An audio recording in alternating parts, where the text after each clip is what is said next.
ട്രിബ്യൂണലിൻ്റെ മുന്നിലേക്കാണുള്ളത്. അപ്പോൾ ട്രിബ്യൂണലിൻ്റെ മുന്നിലേക്ക് വന്നിരിക്കുന്ന ഒരു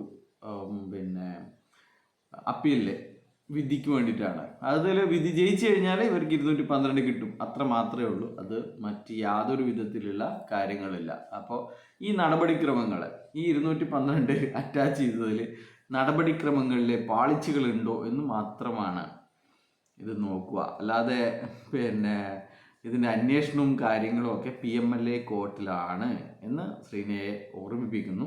അതിന് വേണ്ടിയിട്ട് 3000-ഓളം പേജുകൾ വരുന്ന റിപ്പോർട്ട് 3000-ഓളം പേജുകൾ വരുന്ന റിപ്പോർട്ട് ഉണ്ടാക്കിക്കൊണ്ടിരിക്കുകയാണ്. അത് നാളെ മറ്റന്നാൾ സബ്മിറ്റ് ചെയ്യും. അതിനെ ആശ്രയിച്ച് വേണം നമ്മുടെ മറ്റ് കാര്യങ്ങളൊക്കെ ഉള്ളത്.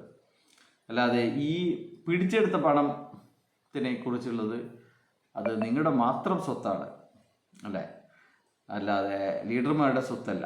ലീഡർമാരുടെ സ്വത്തും കാര്യങ്ങളൊക്കെ വരുന്നത് ഈ PMLA കോർട്ടിൽ നാളെ മറ്റന്നാൾ കൊടുക്കാൻ പോകുന്ന ആ ഒരു